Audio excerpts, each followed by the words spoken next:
The deeply concerning issue of putting migrants in hotels, something that Suella Braverman set up and has been hugely exploited by a number of hotel chains. And they've made incredible profits. Last night, the night before, Wednesday night, there were protests over the use of hotels to house migrants, the economic exploitation by certain hotel chains. The situation has reached a boiling point, of course, as evidenced by events in Aldershot, where protests outside the Potters International Hotel descended into violence and racial abuse, and 8 people are now wanted by the police. The crisis began with the last government's decision to house asylum seekers in hotels because of a lack of appropriate accommodation. And this move, while a temporary solution, has been capitalized upon by various hotel chains, companies such as the Clear Springs, Ready Homes, the Britannia Hotels, these an extraordinary range. For example, the Britannia Hotels are block booked at least 17 hotels, including the historic Blackpool Metropole Hotel, transforming it from a beloved tourist destination into a migrant housing facility, perpetuating limbo. The financial incentives to the hotel chains are substantial. The government's deal with Britannia alone is reportedly worth over £1 million. Clear Springs, Ready Homes, another majority player in the scenario, has seen its profits soar. Their dividends jumped from £7 million to £28 million in a year, a clear indication of the lucrative nature of these contracts, which are arranged on a 2-year or 3-year basis. The profit comes at a cost, as these facilities are often overcrowded. The occupants are left in a state of limbo, unable to work, unable to fully integrate into society because their applications have not been processed by an indolent Home Office. The situation escalated on Wednesday in Aldershot, where a protest outside the Potters International Hotel turned violent. And according to the Hampshire police, a minority of the 200 protesters there engaged in criminal activities, including throwing objects, shouting racial abuse, and one officer was injured during the incident. The police have since released the images of 8 individuals that they wish to identify, or that they have identified in connection with the disturbances, and they wish to speak to them. The Assistant Chief Constable, Paul Bartolomeo, has emphasised the importance of distinguishing between lawful protest and criminal behaviour, but this is a trope which is spreading across our society.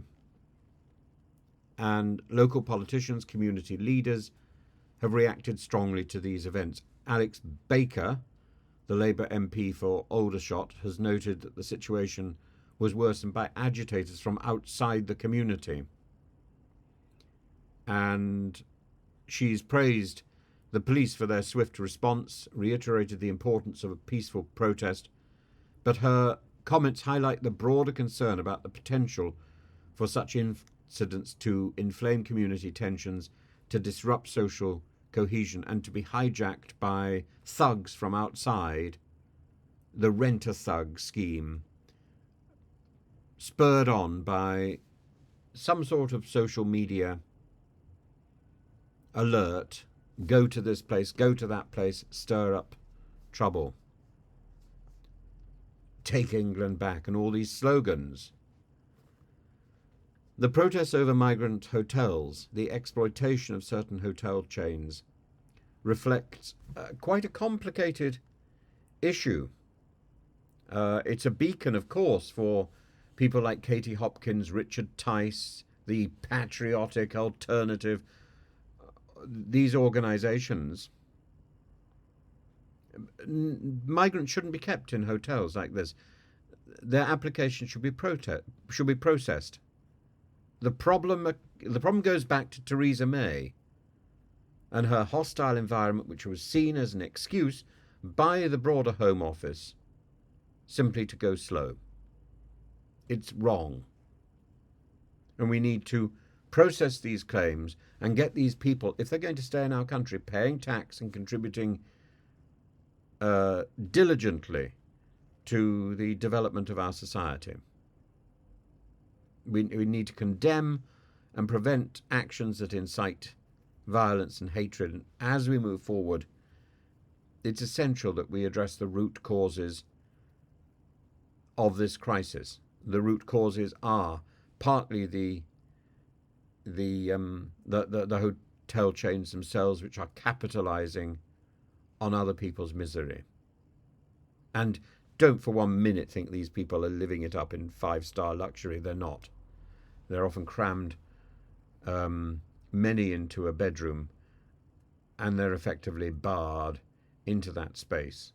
That space is their home, and they don't know when they're going to be released, when they're going to be able to move out into the community or back to their home. They're in a limbo, and they're paid ridiculous, they're given absurd amounts of measly food, appalling food. And I've spoken to some of these people, by the way, and I've spoken to some of the staff who are retained in the hotels to look after them. This is simply a money-making machine for these scurrilous, second-rate hotel chains. And some of them, I've stayed in one hotel, actually, where the front of the hotel is still a functioning hotel. The back of the hotel is for migrants. May the two never meet, of course. That I'm sure is the intention of the hotel owners. But they are raking it in. They make more money out of the government scheme, because that's on a long-term basis. Those rooms are always occupied. Well, we need to turn this round. Those rooms can be occupied by the homeless. If we've still got to pay the hotels, if they're going to stick to these contracts, we can use those rooms to house the homeless, particularly over Christmas.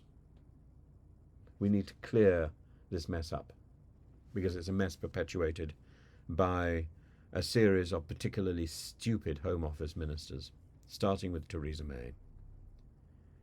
We need to get to the root causes.